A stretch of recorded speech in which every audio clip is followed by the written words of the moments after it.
kemudian menghadirkan keyakinan bahwa tidaklah kebaikan yang kita lakukan, apapun itu kebaikannya, melainkan adalah murni karena karunia Allah Subhanahu wa taala.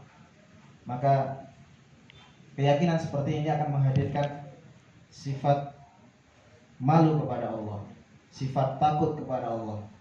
Tidak kemudian menganggap bahwa amalan itu adalah karena kepintarannya atau karena kesolehannya, tapi murni karena karunia Allah Subhanahu wa ta'ala. Maka setiap dia berlaku kebaikan, mengamalkan amalan soleh, semakin dia menghadirkan inilah karunia Allah Subhanahu wa ta'ala, dan inilah petunjuk Allah Subhanahu wa ta'ala ketika memberikan hidayah kepada kita untuk beramal kebaikan. ذكر سيدي فضيلة الشيخ العالم ابن العالم وسيدنا وابن سيدنا سيد الشيخ ياسين حفظه الله تعالى، ذكر أنني معدود من أهل العلم، وأنا لست إلا خادما لهم، وإن كنت خادما للعلماء فإني أرضى بذلك والحمد لله، أن يحشرني الله خادما لأهل العلم، فهذا حقيقة، أنا أصلا لست إلا خادما وأرجو أن أكون كذلك. العالم يا إخوة هو مثل مولانا وسيدنا الشيخ ميمون رحمه الله، الذي قضى فوق 90 سنة من عمره في العلم والتعليم، بركة امتن الله بها على هذه البلاد، فنسأل الله سبحانه وتعالى أن يعلي قدره في مقامات الكمل من الأولياء، وأن يبارك بذريته المباركة الموفقة، وأن يزداد إن شاء الله أن تزداد أعمالهم جميعا وتكون في صحائفه رحمه الله تعالى.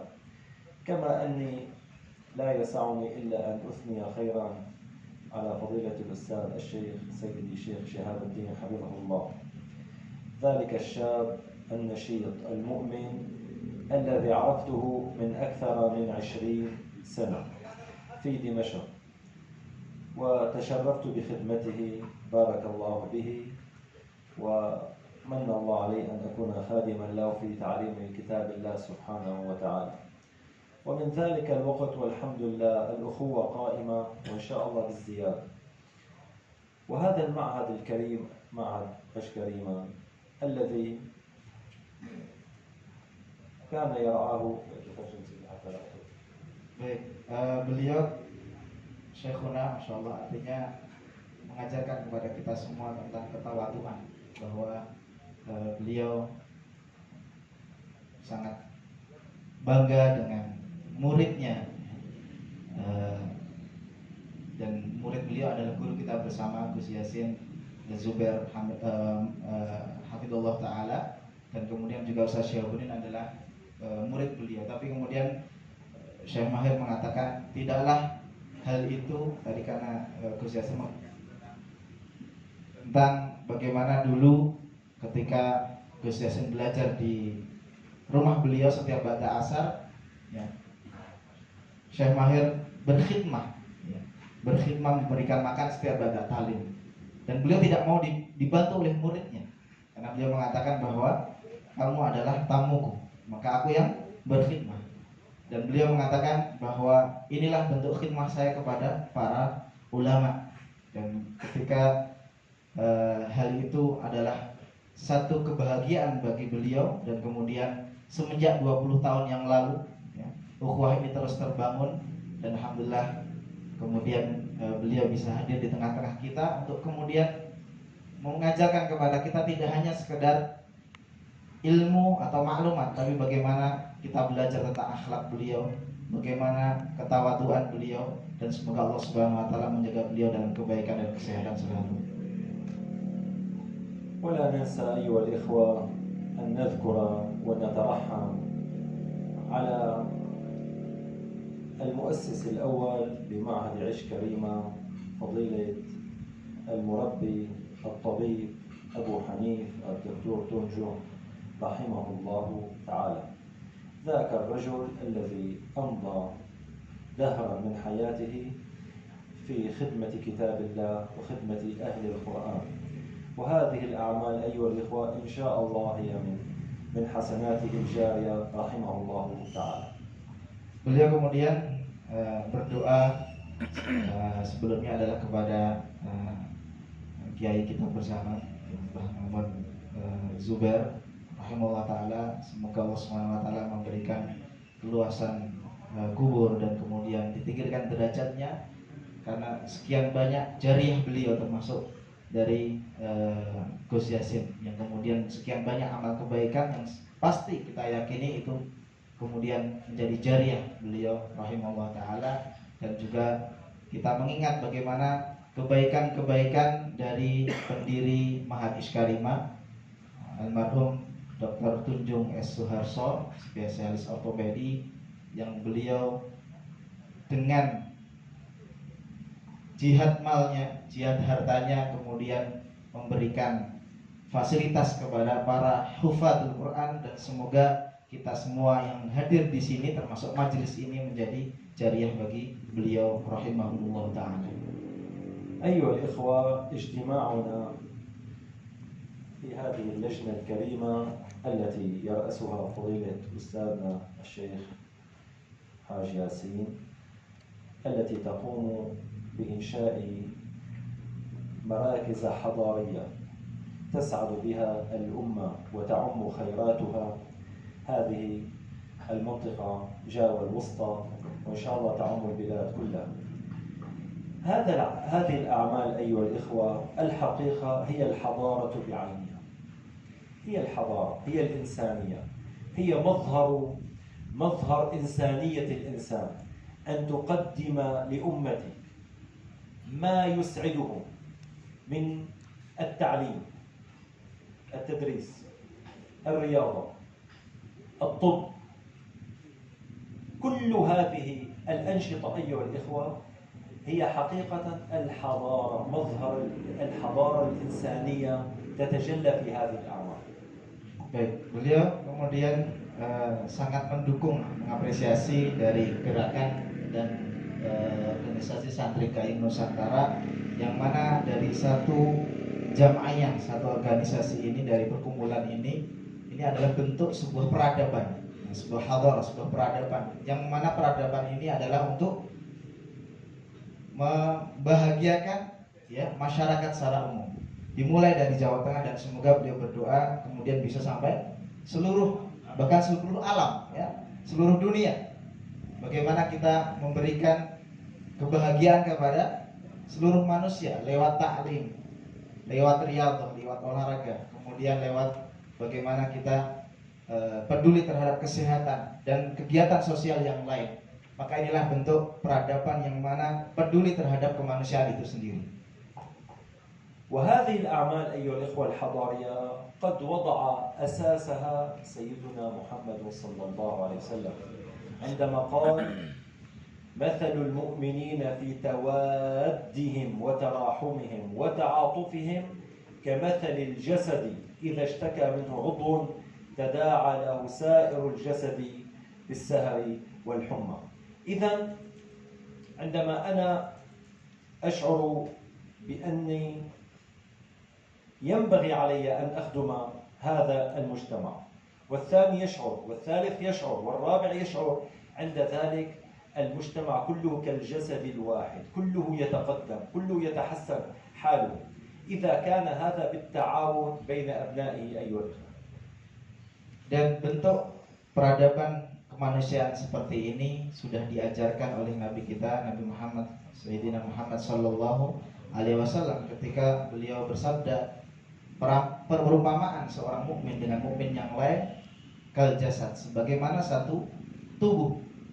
Ketika satu merasakan rasa sakit, maka kemudian yang lain merasakan rasa sakit. Sebagaimana begitu juga seorang mukmin, ya, kepeduliannya terhadap mukmin yang lain dalam setiap kebaikan, ya, itu sebagaimana satu kesatuan. Maka bentuk-bentuk khidmah, ya, bagaimana kita berkhidmah kepada umat dalam segala sisinya, itu adalah bentuk bagaimana kita mengaplikasikan hadis ini. أيها الإخوة، أعمارنا قصيرة حقيقة. أمة سيدنا محمد صلى الله عليه وسلم أعمارها بين 60 و70. وهي بالقياس إلى الأمم السابقة قليلة جدا.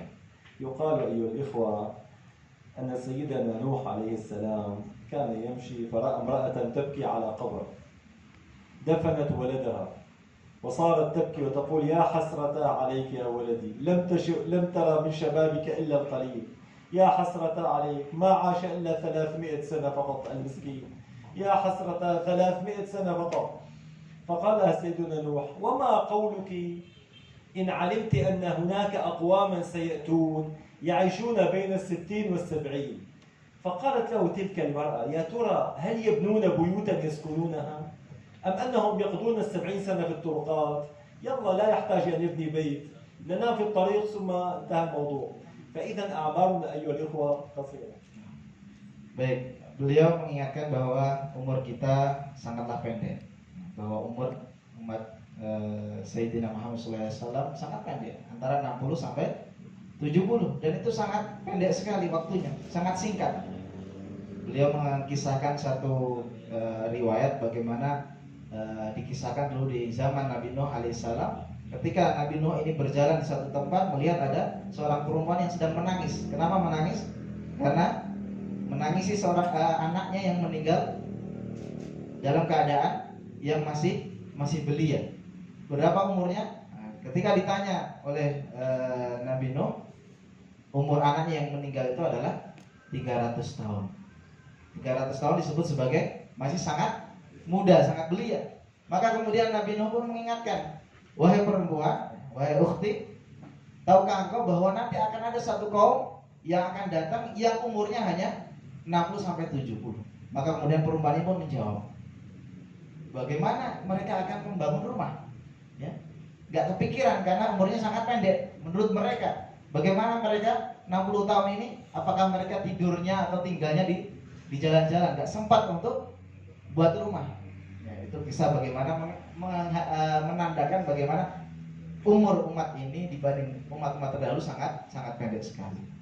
لكن الله عز وجل أكرمنا وأعطانا بعض الأعمال التي نقوم فيها في حياتنا وتغنينا عن عمر طويل، وجعلنا نسبق الأمم السابقة التي عاش بعضها 1000 سنة. Maka keistimewaan umat ini adalah ada beberapa amalan yang kemudian dari amalan ini bisa melampaui ya ganjaran atau pahala dari umat-umat sebelumnya, yang mana dengan amalan-amalan ini ya, nilai pahalanya bisa lebih dari umat-umat terdahulu yang umurnya bisa 1000 tahun bahkan lebih. فأعطانا مواسم للعبادة كليلة القدر التي تفوق وحدها أكثر من 83 سنة، فمن أحيا هذه الليلة 10 مرات في حياته كأنه عاش 830 سنة، ومن أحياها 20 سنة كأنه عاش 1600 سنة. Di antara keistimewaan umat ini adalah ada namanya malam Lailatul Qadar, yang ketika seseorang mukmin mendapatkan malam ini, dia seakan ya bahkan lebih baik daripada 1000 bulan, sekitar 83 tahun. Ketika tadi beliau kalikan, ketika seseorang mukmin mendapatkan 20 malam Lailatul Qadar, maka seakan-akan dia beramal 1600-an tahun. Ya, artinya pelipat gandaan ini kita bisa kemudian mengungguli umat-umat sebelumnya. وأعطانا أيها الإخوة بابا عظيما من الأجر والحسنات، فقال عليه الصلاة والسلام: إذا مات ابن آدم انقطع عمله إلا من 3: صدقة جارية، وعلم ينتفع به، وولد صالح يدعو له. فمن ساهم في إنشاء صدقة جارية كمدرسة ومعهد ومسجد ومستوصف طبي وأي أمر يعود بالخدمة على عباد الله، فهذا أجره مستمر. يعني تصور أنت العداد يزيد بلا توقف ما دام هذا العمل قائما. إذن الصدقة الجارية والعلم، من كان ترك كتبا أو علما، وكذلك من ترك أولادا صالحين يدعون له. Di antara amalan yang lain, hadis yang masyhur ketika Nabi SAW bersabda, ketika seorang anak Adam, ya, seorang manusia mati, meninggal dunia, ya, akan mendapatkan pahala jariah dengan 3 amalan ini. Apa itu? Yang pertama adalah sedekah yang terus, ya, sedekah ini bermanfaat, ya, mengalir, dimanfaatkan oleh banyak manusia, ya.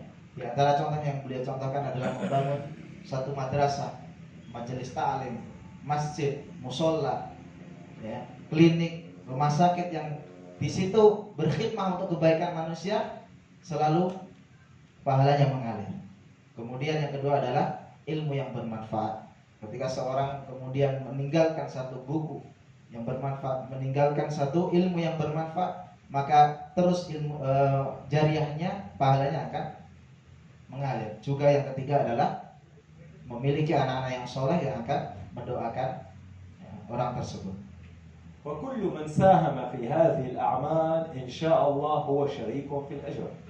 يعني سيدي الشيخ ياسين، الأجر ليس لك وحدك، سامحنا سيدي، كل هؤلاء إصابتك وجماعتك إن شاء الله هم شركاء إن شاء الله. هنيئا لكم سيدي جميعا. يقال سيدي أن أحد الصحابة كان عجوزا كبيرا، فخرج وهو يعني ضعيف يحمل العصا مع جيش المسلمين، فقال له: ماذا تفعل أنت؟ وماذا ستقدم؟ يعني أنت لا تستطيع أن تقاتل.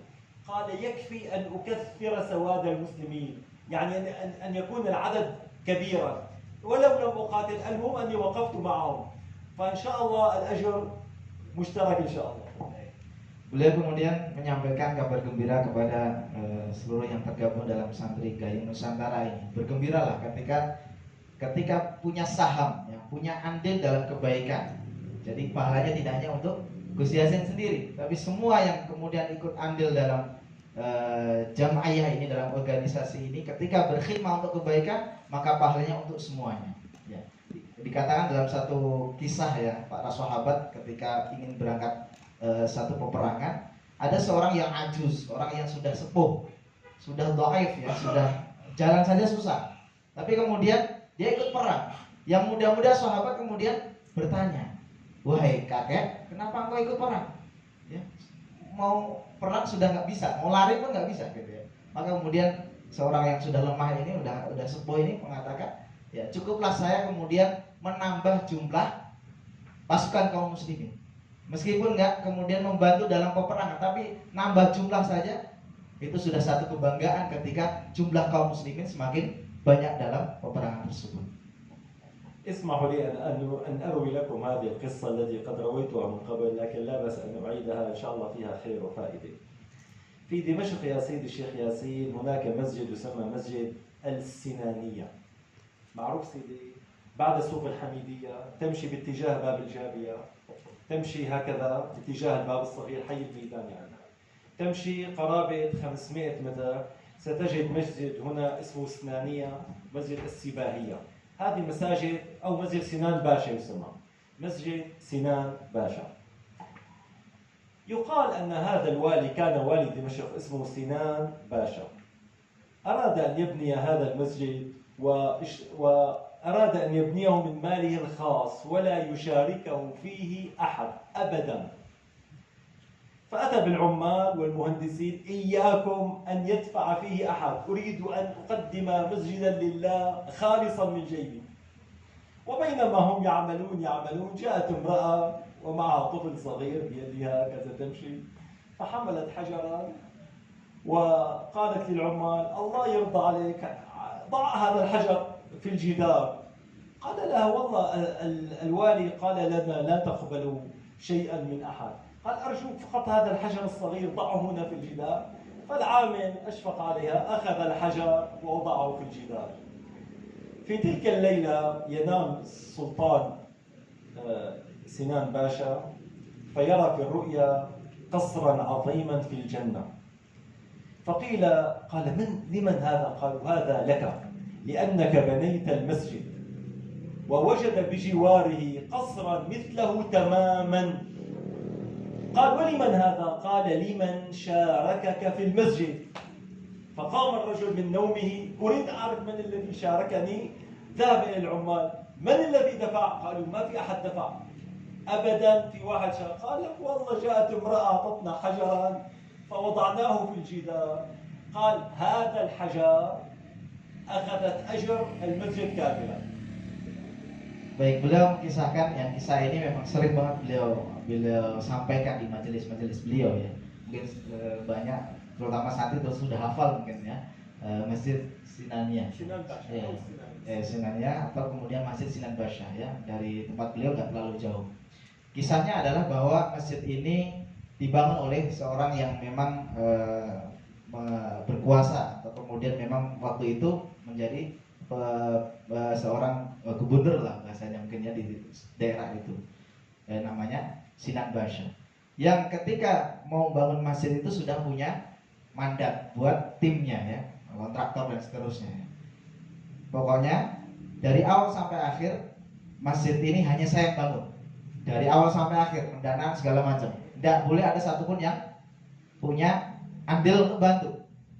Maka kemudian ketika pembangunan ya sudah diwanti-wanti itu tim ya, tim tukangnya dan seterusnya, tidak boleh ada yang ikut bantu. Ada seorang perempuan yang kemudian pengen banget ya ikut serta dalam amal jariah ini ya, untuk bangun masjid.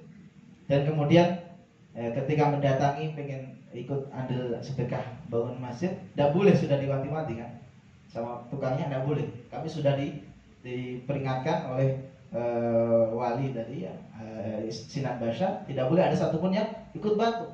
Tapi kemudian perempuan ini ya meminta lah, lobby, kemudian istilahnya ya sedikit ya pengen sekali untuk ikut andil bangun masjid. Akhirnya kemudian bawa batu dan kemudian dibolehkan lah membantu dengan satu batu. Ketika dalam satu tidurnya, wali Sinan Basyah ini kemudian bermimpi. Apa mimpinya? Dalam mimpinya melihat di surga itu ada satu istana yang besar sekali. Ketika kemudian melihat istana itu, bertanya kepada Allah Subhanahu Wa Taala, ya Allah, ini istana siapa? Ya ini istana kamu, karena membangun masjid. Ternyata di samping masjid ini, di samping istana ini ada istana yang sama besarnya. Dan kemudian ditanya, ya Allah, ini punya siapa istananya? Kok sama seperti istanaku? Ya. Maka kemudian Allah menjawab, ini istana seseorang yang beramal atau punya andil dalam membangun masjid yang kamu dirikan. Dia langsung bangun dari mimpinya, kemudian tanya kepada tim kontraktornya, ini siapa yang ikut bantu? Ternyata kemudian cerita bahwa kemarin ada seorang perempuan yang kemudian ya mengeluh, mengemis untuk ikut serta membantu dengan satu batu, dan terkejutlah Sinan Basyah. Dan ini kisah nyata. أختم كلامي أيها الإخوة بأن أوصي نفسي وإياكم أيها الإخوة الكرام العاملين في هذه الأعمال الجليلة العظيمة بأن نخلص النية لله سبحانه وتعالى، وأن لا نبالي بأن مدحنا الناس أم لم يمدحونا، ذكرونا بخير أم ذكرونا بشر، لا نبالي بذلك أبدا. وإنما كما قال تعالى إنما نطعمكم لوجه الله لا نريد منكم جزاء ولا شكورا. هذا الإخلاص أيها الإخوة إذا استوى عندك المدح أو الذم، إذا أنت عملته لوجه الله تعالى. فنسأل الله سبحانه وتعالى أن يثبتنا وأن يجعلنا مخلصين، وإن شاء الله نعمل لوجهه تعالى لا نبتغي بذلك شيئا من عرض الدنيا. وأسأل الله سيدي أن يوفقك ويديم عليك إن شاء الله نعمة الصحة والعافية والقوة، وأن يؤيدك بالبطانة الصالحة والأعوان المخلصين الموفقين، وأن يجعل لك إن شاء الله من الإخوان المحبين الذين ينهضون معك في أعمالك حيث حللت وارتحلت. اللهم زوده بالتقوى والعافية وبالبطانة الصالحة والأعوان المخلصين الموفقين، واجعل أعماله خالصة لوجهك يا رب يا أرحم الراحمين، إكراما لوالده شيخنا وسيدنا وتاج رأسنا سيد الشيخ ميمون الزبير رحمه الله تعالى. اللهم أدم بركاته وأنظاره علينا وعلى هذه البلاد. وإن شاء الله كما سمعنا من مشايخنا أن الولي أيها الإخوة كراماته بعد وفاته تزيد عن كراماته في حياته. فإن شاء الله بركات سيدي الشيخ ميمون والعلماء الآخرين الذين نشروا الإسلام في هذه البلاد إن شاء الله بركاتهم تزيد، وإن شاء الله نتفيأ ظلالها، نسأل الله سبحانه وتعالى أن يوفقكم وأستغفر الله وأتوب إليه والحمد لله رب العالمين.